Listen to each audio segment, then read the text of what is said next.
Yeah, I waited for you, Jess.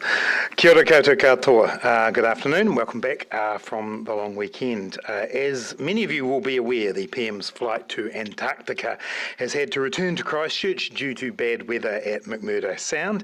Options are currently being assessed as to whether to make another attempt to travel in the next day or so, and we'll have an update on that as soon as we possibly can.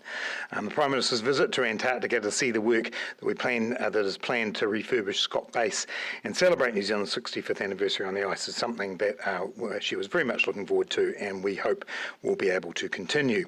The work our scientists do there is critical for the environmental protection of this unique part of the world. We know Antarctica is part of our history, and we need to keep working to ensure it's also part of ours and the world's future. A few items to note for the week ahead before I will briefly share some reflections on economic issues. Firstly, with the swearing in of Soraya Peki-Mason earlier today, New Zealand's Parliament is now 50% women for the first time, one of only 6 countries in the world that is currently in this position. It is a significant moment in the democratic representation of New Zealanders. At a time when we have a female Prime Minister, Governor-General and Chief Justice, it is further evidence of the strides that we're making in gender equality. A photograph to commemorate the parliamentary representation will be taken in the next few weeks. This week also marks 5 years since the swearing-in of the Labour-led government.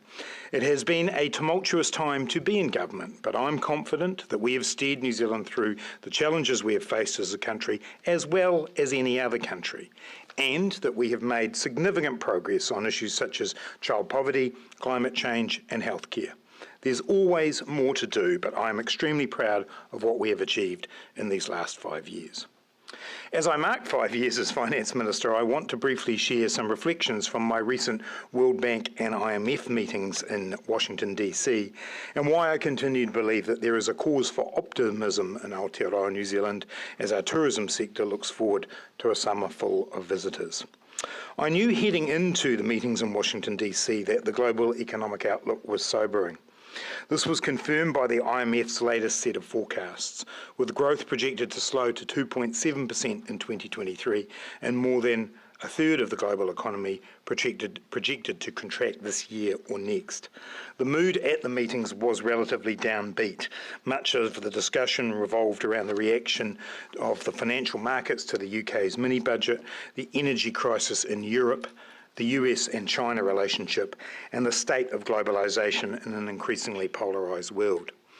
New Zealand's prospects are very much tied to events overseas, and there will be impacts on our economic prospects from what is happening globally. But I remain convinced that New Zealand is as well placed as any other country to deal with what will be a difficult year ahead. A record number of New Zealanders are in paid work. We produce goods and services the world wants. Our books are among the world's best, with debt levels well below those of our peers, and we are among a small number of countries with some of the best credit ratings in the world from the leading ratings agencies. There is also a cause for optimism as we welcome summer, and with that, the ongoing return of international tourists and the important economic boost accompanying them. I do want to acknowledge the tough times that the tourism sector and other sectors have had over the past few years as COVID has raged around the world. The government has invested more than $650 million to help the industry through and set up new conditions for them. It's encouraging that August 2022 was the first month in nearly 2.5 years where a holiday has been the most popular reason for travel by overseas visitors, replacing visiting friends and relatives. Backing up that news is international card spending that is already at 88% of pre-COVID levels, and a projection that between $350 and $510 million will be spent over the 2022-23 summer period by cruise passengers. Regional ports will benefit, Timaru, for example, seeing 12 cruise ships over the next year, and Stewart Island 20. Our Great Walks, which opened on Monday, now have nearly 20% of bookings made by international visitors, bringing yet more visitors to our region to see our stunning natural beauty and experience New Zealand's hospitality. Our clear message is that New Zealand's border is fully open. The summer season is fast approaching and international bookings are flowing through and adding to the economy. While we can be optimistic for the future, we continue to take a balanced approach and to target our spending where it is needed most while investing in building an economy that is more resilient and provides greater economic security for New Zealanders. The government, like all our other households in the country, is adapting to circumstances that are outside our control. There are no costless decisions and tough choices still need to be made. But we do so with a focus on what matters to New Zealanders: growing wages and cost of living pressures, hospitals, schools, housing and addressing climate change, while ensuring we do get on to a sustainable pathway back to surplus and lower our debt as a proportion of GDP in line with long-term averages. Those that make promises that are uncosted, untargeted and inequitable put that at jeopardy, as we have seen in the United Kingdom. Happy to take your questions. I'm really proud of the strides that this government has made in healthcare, and how can you say that when emergency department wait times are through the roof? Well, what I'm particularly proud of is the way that we supported the health system to get through COVID. You know, I can remember standing up here at this podium when we had projections around the many thousands of New Zealanders who wouldn't make it through COVID. And we worked alongside the health system, put more than $10 billion just into the way that we managed COVID. We've continued to roll out increased support in primary care, be that in terms of mental health and the way that we support young people. And yes, we've continued to lift the numbers of doctors and nurses that we have. We've had an extremely challenging year in our emergency departments as they've had to deal with COVID, they've had to deal with the sickness of staff, and obviously while the borders have been closed, it's been harder to get staff in. So I don't underestimate those challenges, but I remain proud of what we've done. Why don't you make a change today that would get more nurses into the country and put them properly on the green list, remove the requirement for them to work here for 2 years before they get the residency? So we've had, since July, actually I said 300 earlier today, it's actually 400 nurses come into New Zealand, and we have another 500 visa applications that are flowing through. So we do still have people coming to New Zealand to work here. The Green List is one mechanism for encouraging people to come here. We've also seen more recently some of the changes we're planning to make to non-resident visas that'll also make a difference in the number of nurses and doctors that can be in New Zealand. So don't, again, underestimate the challenge we've got, and we're working hard to make sure we have the staff we need. 400 that you just mentioned, that's applications of nurses onshore. The number of nurses that have come to New Zealand is 12. Under that under the particular change to the visa, but we have had those nurses come in. We have 500 applications there. I don't think the Green List is the be-all and end-all of this. When we compare ourselves to other countries around the world, it's still somewhere that is attractive for people to work, and there are still people applying. Nurses Minister, that's embarrassing. No, it's not, because that is one particular pathway for people to be able to enter into the nursing workforce. There are others. You talked about the challenging times ahead on the horizon. You've also talked about the inflationary pressures. The government's yet to make a decision, or if it has, it's yet to publicly let us know the decision about what it plans to do with the minimum wage next year. From where you're sitting right now, have you got any plans to raise it even further? Well, those decisions will be announced when they're taken, and there's a process that the Minister responsible goes through each year, which includes consultation with outside parties as well.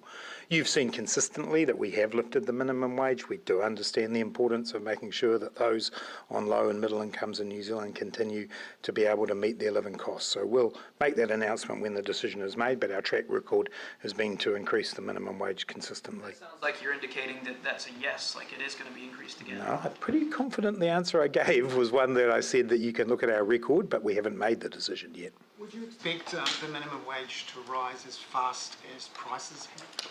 Yeah, I mean, there's a formula that is looked at by MB as part of the work that is done to provide a recommendation to the responsible minister, who then, as I say, consults. There's a number of elements to that. One of those is what happens with prices in the economy, whether it matches the rate of increase that we've seen in recent times. I don't have that information yet. Right, that 45 people turning up in Wellington emergency departments are waiting longer than 6 hours to be seen? Yeah, obviously we want to make sure that when people arrive in an emergency department, they're seen as soon as possible. There have been huge pressures on our emergency departments over the course of this year. We've had a period of time with COVID that has put huge pressure on people. That pressure is also shared by those within emergency departments where we've seen high levels of illness and absence as a result of COVID. We are working through bringing together Health New Zealand working with all of the regional authorities that we now have to make sure we provide the very best care and support that we can. So yes, of course, we want to see those numbers come down, but it has been a very challenging winter. The criticism that you've doled out all of this money on reforms and it hasn't actually fixed any of the outcomes whatsoever. Well, the reforms came into force on the 1st of July, so I don't actually expect within just a few months we will have seen significant changes from them. What I do know is that we've increased health spending by over 40%, that we've put billions of dollars into the health system, which means that, for example, children under 14 get free health care when they go to their GP.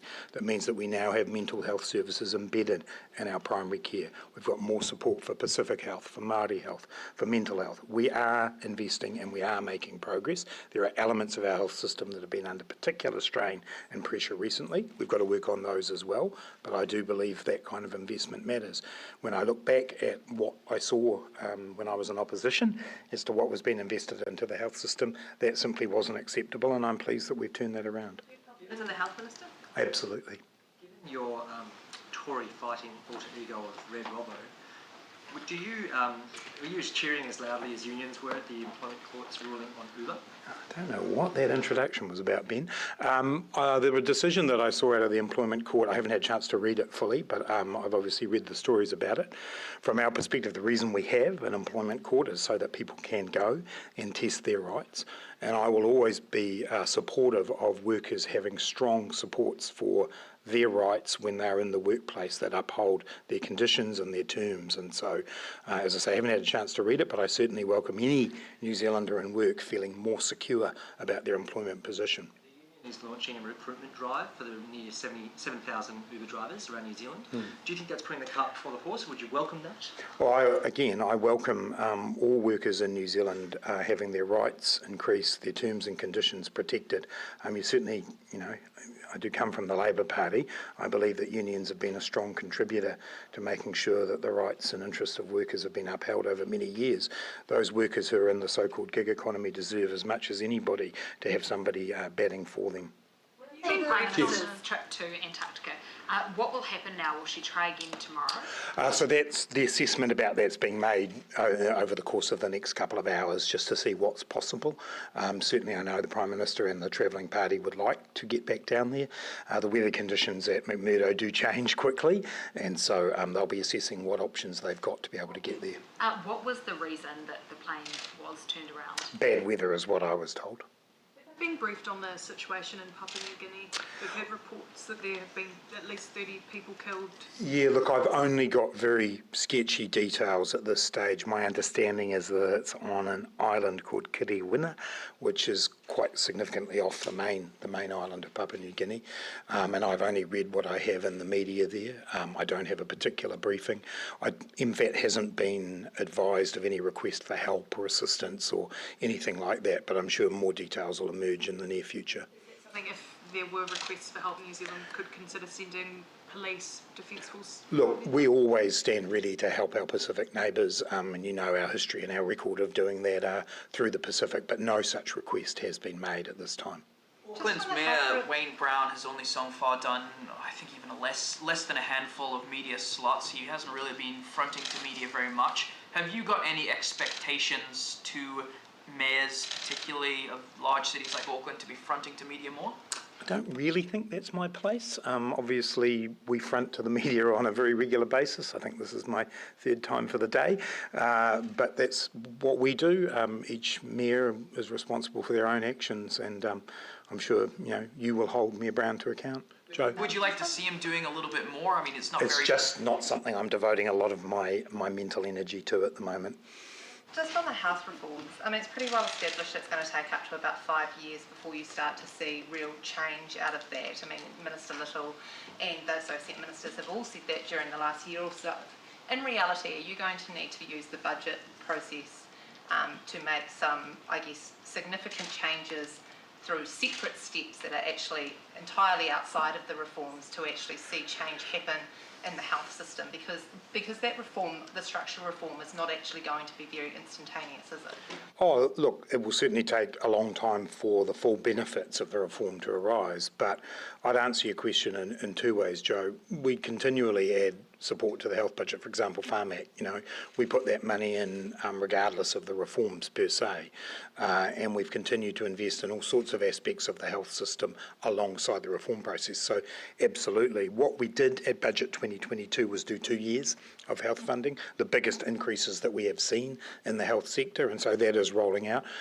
Parts of that, small parts relatively speaking, are about the reform process. A lot of it is about simply the delivery of services and also the ongoing investment that we make in health infrastructure. So we are going to be doing more as we go. The second answer I would give to you is to say that within the reform process, I expect to see some benefits as we go.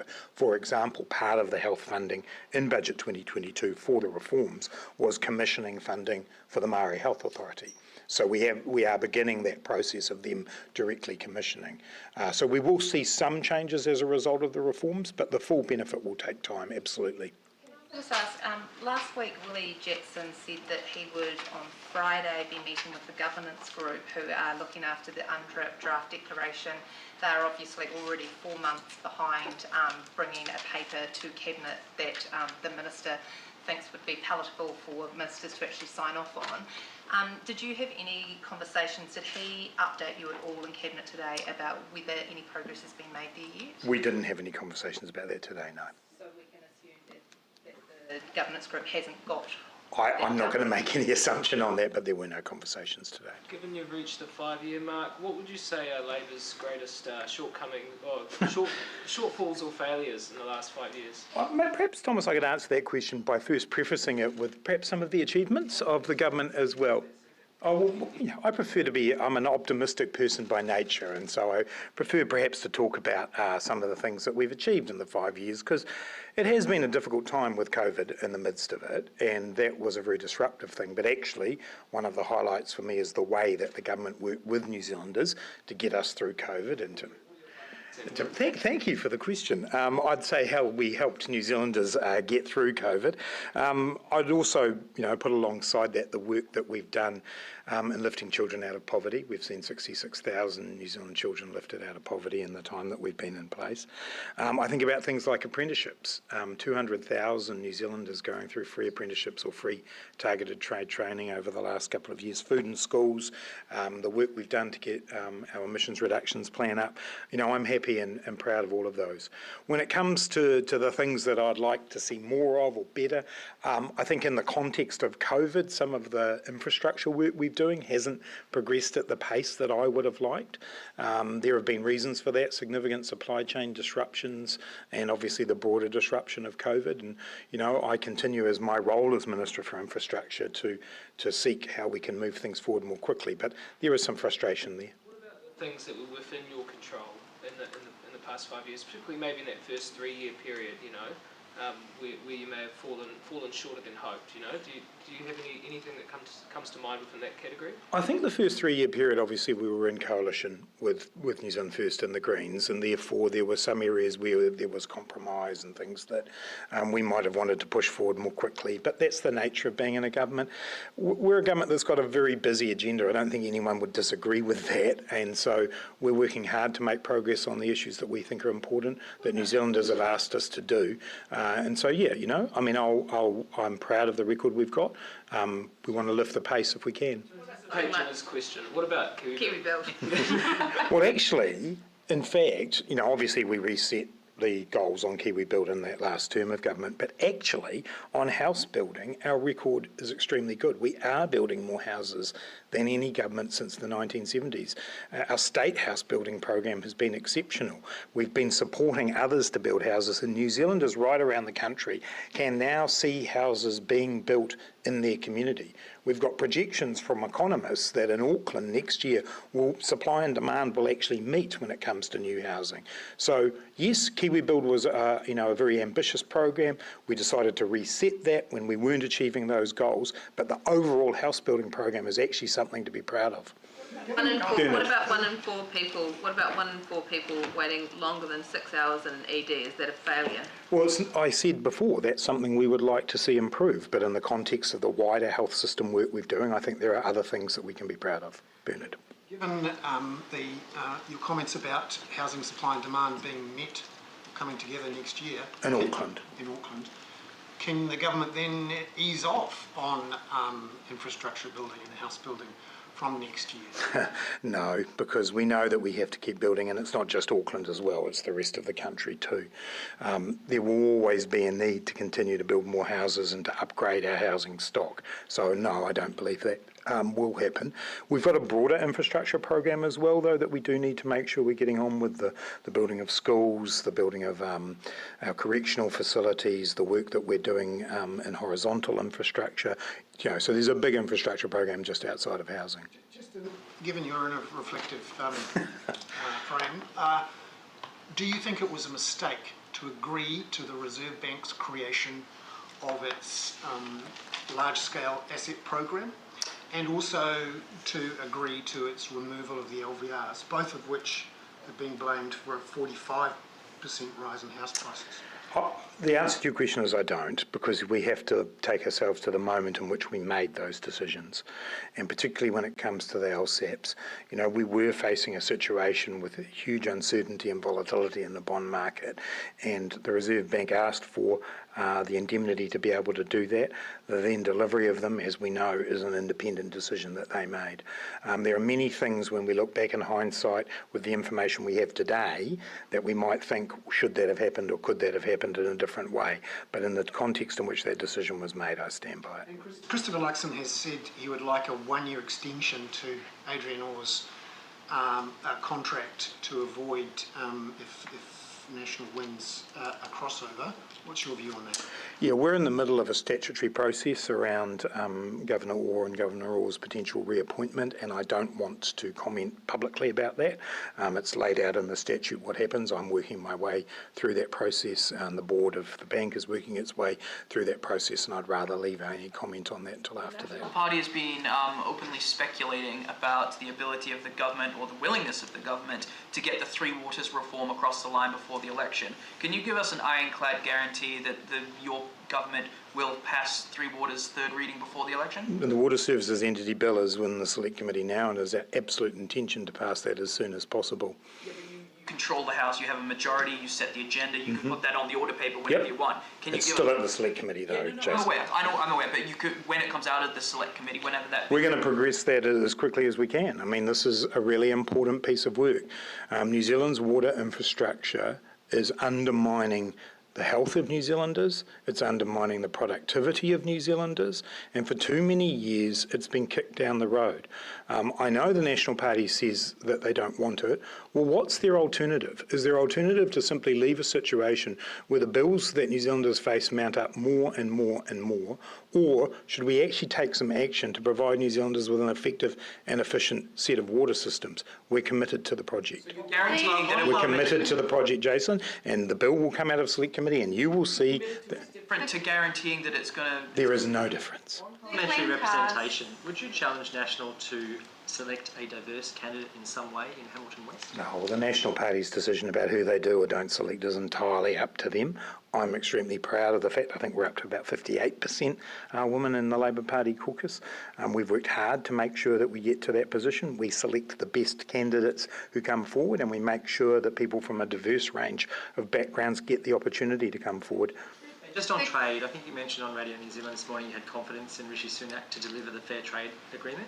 That's stalled and it's behind Australia. What gives you that confidence? Oh, as I said, I was asked about my contact with him in the past, and the conversations that I've had with him in the past indicate to me that he's a strong supporter of free trade and of that agreement. The Green Card's discount is out of whack with the dirty cars tax.